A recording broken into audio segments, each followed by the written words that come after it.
I think the age of US dominance is over. And in some ways, Trump is a kind of howl of pain against that. He's trying to reverse what I regard as in some ways inevitable. And in some ways, he may well hasten it. My name's Nick Dearden, and I'm the director of Global Justice Now. Can you just sort of talk us through what's happened this week? What have we seen in terms of the tariffs from Trump? It's been a bit of a roller coaster, hasn't it? It really has. So, first of all, Trump introduced, I think, probably the highest tariffs we've ever seen in history in a single day on every country in the world of at least 10%.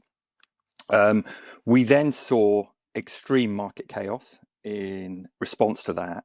And it seems a couple of days ago that Trump blinked and reduced the tariffs to 10% on every country apart from China, but continued to ratchet up on China.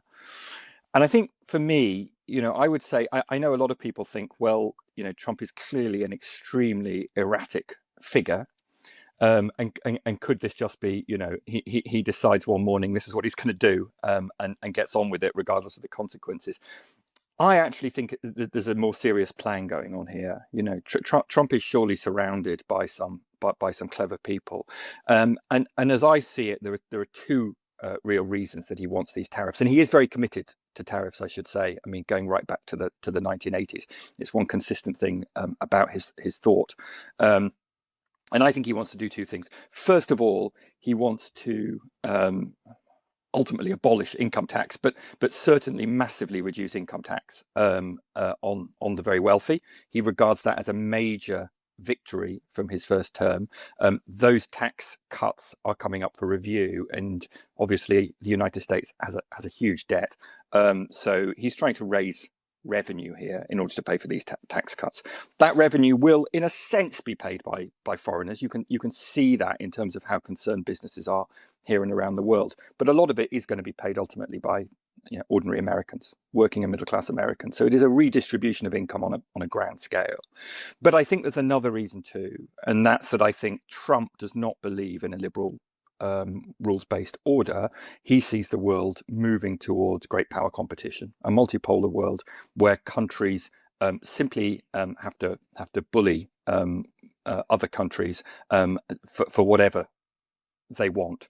And so for him, tariffs are a way of bullying countries around the world into giving concessions to shift the global economy and shift the terms of trade further in the interests of American businesses and American finance. And although he has paused the more extreme tariffs, there are still tariffs. They've not changed for a country like the UK. And in my opinion, he will now be seeing in the next 90 days what he can extract in concessions from Britain, but every other country in the world, apparently. Interesting that you talked about these bullying tactics. I've heard it described as like mafia style tactics. And I guess we've seen China and the US sort of going at each other in I guess, would you describe this sort of bullying each other, or are we moving towards a world where we have these strongman leaders who sort of bully each other and the rest of us sort of just sit back? Sadly, I think that may well be where we're heading. It's certainly where Trump thinks we're heading. And I think there's something important in here about the way the global economy operates. I am not a fan at all of the way globalization redistributed wealth and power in the global economy between countries, but also within societies. And it clearly has created a lot of anger, which has given rise to Donald Trump. But I have to say, I think that the world we are entering now is going to be even more aggressive, even more unfair, unless we can stand up for a different way of doing things. And in fairness to China, China didn't invent the global economy. The United States invented the global economy. China just kind of beat the US at its own game in some ways, and refused to play the role of simply being a cheap exporter of goods for US consumers, while US capital, US business made, the really huge sums of money on the high value goods through their control of technology. China said we're not going to do that, and they moved to really compete with the US in that technology and research sphere as well. And I think for China, they're not therefore going to sit back and just accept that they need to give Trump whatever he wants. And I think, in fairness to them, that's probably the only way to deal with him. I mean, we all know, right, from the school playground, that simply giving into a bully doesn't work. They come back for more and more and more. You have to stand up at some point. And I'm really concerned, particularly with the British government, that they seem to think, well, if we kind of keep below the radar, give Trump concessions here and there, he won't notice us, and we'll get away with a lower tariff than everybody else. I don't think that's going to work, because I don't think that Trump is going to forget about these policies. This is a proper reordering of the world economy. And if we want something better, if we want something different, we're going to have to come together with all of the countries affected, be it the EU, be it China, be it India, and resist these tariffs. And that means retaliating. And it doesn't mean retaliating in terms of, well, you've put these tariffs on me, I'll put exactly the same tariffs on you. But it does mean, I think, thinking through the policy options we've got around access to British markets for US finance, for US tech. There's all sorts of things we can do to say, we're not just going to give in on this one. We believe in a different sort of world economy, which isn't simply ruled by the bully. I guess the thing is that China, there are problems with China as well. It's not Sure. necessarily that China are the good guys standing up to Trump necessarily, but it's obviously a bit of a difficult situation because we've got the US and Trump on one side, China and Xi on the other. But are you saying that we should work with China against Trump? I am actually in this case, and I think you're absolutely right. Nobody's saying that every decision China's made is right, or it's not an endorsement of the Chinese government, but it is saying that what Trump is trying to do is shift the world order further in the interests of his friends, in what some have labelled the oligarchy, and that's going to be detrimental to the rest of us. So it's really important that if everybody else wants to have a rules-based order, and I would certainly argue those rules need to change from the ones that we've seen over the last 40 years. I think we're getting to the point now where this idea of an economy in which the market simply knows best, and we do whatever the market instructs us. I think those days are gone. I think we need a different sort of world economy. But if we want that, rather than just an economy of conflict and bullying, then I do think we need to work together to create that. And frankly, nobody's saying that there are not issues with the imbalances in the world economy. I think it is a problem that there is one economy in the world that kind of absorbs products from everywhere else, and is a kind of consumes far more than it produces, and that translates into that economy, having the world's reserve currency. And creating huge imbalances on the financial side, on the capital side as well. That's a problem. But the way out of that problem is for countries to come together and negotiate and cooperate to create a different, more stable economy. The kind of economy that actually people like Keynes after the Second World War wanted to build. But we're not going to get there simply by giving in to whatever the US wants. And there are plans being floated that the tariffs are only the start. I mean, there are serious discussions apparently in the US, according to serious financial commentators, around something called the Mar-a-Lago Accords, which would see an enormous, effectively US default on its debt to the rest of the world, the biggest default in history, where the US would simply be saying, well, you just have to put up with it. You have to accept this. This is important for the maintenance of our power in the world. That's not how a world economy can exist. And I think for Britain, there are really specific problems with giving in. Right? So we know Keir Starmer and his team are in Washington, DC, negotiating a potential trade deal to get the tariffs reduced. And we know that the price of that is going to be more than the majority of the British public want to pay. We are talking about potentially food standards, the famous chlorine chicken, and very different US food standards that have been shown time and again to be very unpopular here, but we know big agriculture in the US is pushing this. We absolutely for sure know that they will demand the US drops its digital services tax, its big tech tax on the likes of Elon Musk. We know that they will ask us to give in on all sorts of regulation of digital and AI, online safety, the right for us to challenge monopoly practices. All of this stuff could be in there. That is a price not worth paying for reducing these tariffs. And that's why I say, I think if we're serious about this, we can't just give in. That would be really anti-democratic, given we know how British people feel about this. We have to work with others to come up with something better. What's the balance that you think Keir Starmer needs to strike here? Because obviously some people will say that, he needs to have good relations with Trump. We don't want Trump to turn on us, but others will say he should stand up to Trump. Should it be things like rescinding the state visit, or should it be something stronger? What do you think? I certainly believe rescind the state visit, right? Because I just don't think that's an honour that Donald Trump deserves in any way whatsoever. And I think public opinion again shows that people don't want that.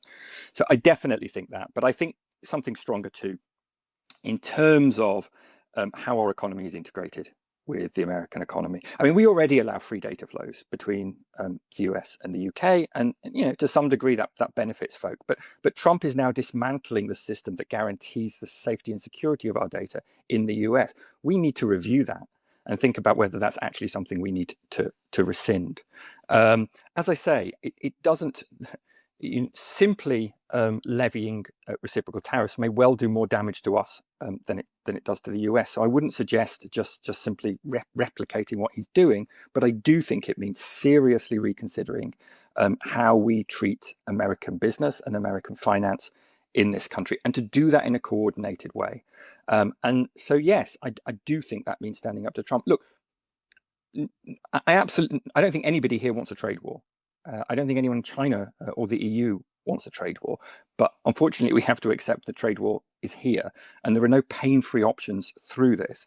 But simply thinking in the short term isn't going to get us to a long-term place where we actually create the kind of economy which is better for all of us and for the environment, for goodness sake. The way the global economy works at the moment is a disaster for climate change. We need to be taking climate action. We need different steps.